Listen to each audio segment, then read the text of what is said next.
There, you know, this is what we were getting. The bar stool. There's the bar stool. Yeah. This is what we were getting up there when the MiG came in. Now take a look at that. Take a look at that bar. Isn't that classy? That is a hell of a nice bar. I got to tell you, it is. It is First class. And you guys threw some parties. Well, we all pitched there. in. We all pitched in at the first of the month we got paid, and somebody shopped for the bar and kept it stocked all the time. We put a roof on this thing. That's what we were using. The stuff they had on their bar. Where'd the skull come from? Oh, it was there when I came.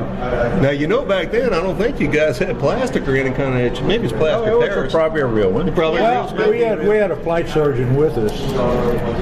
It might have been his. I don't know. Well, but this is the wall Crimaldi came through with the goddamn tank. After we had tied him to the anchor. Remember the anchor that was out there in the... I forgot about that one. He said it was cold too. And he's out there, we chained him to the anchor in his shorts because he's such a pain in the ass. I remember he talked a couple of guys into helping him carry it into the club. And he came in the club with two guys carrying the anchor, and he still chained it. But he bribed the goddamn one of the Army guys that was in that, you know, anti-aircraft tank there, and he wanted to use it just for a minute. And he came around, because he knew we were the ones that did it, tied him to the thing, and he ran that son of a bitch right through that end of the Quonset there. He said, "Take that, you son of a bitch." Let me check my tape. Get me a drink now.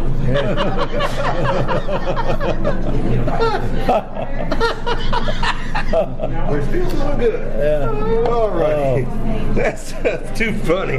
We're gonna now.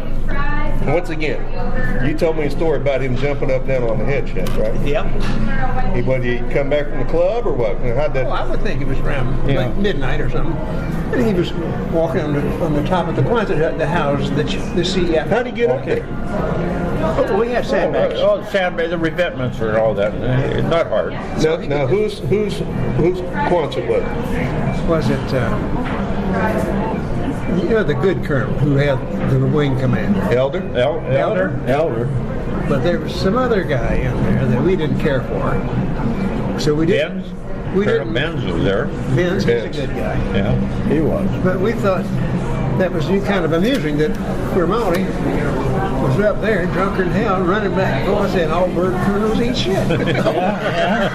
Yeah. Well, let me tell you a side story here. After the war was over, we had to go to survival school. Remember? Yes. Okay, they sent us over the hill or something. K-46. North. Okay, in a C-46. That's one of the only time I ever flown in a C-46. Dakota. Okay, we're over there and we're playing little games, you know, with the aggressors and what have you. Came over this hill, and here's this trench line up there, and there's a foxhole down there. There's a mortar in there, and there are three North Koreans still in their uniforms. They're all skeletons. Oh, God damn. In there, and another I remember we went down through a little divide, and here's this tripwire coming right across there, and a live hand grenade was still attached to it over there.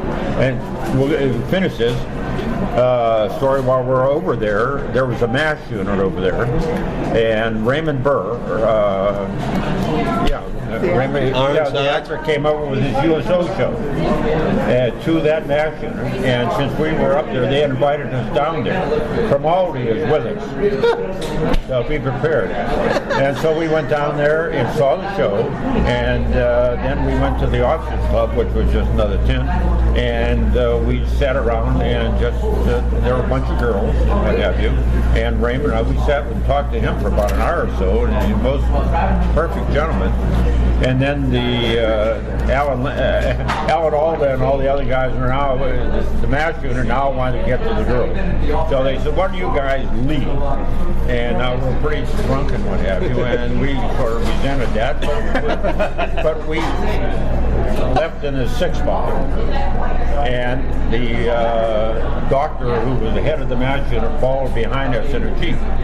And as we're going out the gate, we're going along a little rice paddy there, Crimaldi takes out his goddamn 45 and empties the clip right over top of the Jeep, because he's now mad at the guy there for making him leave. And the guy takes a big veer and it goes off the road into the rice paddy. And he's up to his neck in shit. Strangely, we were never invited back to the mass unit.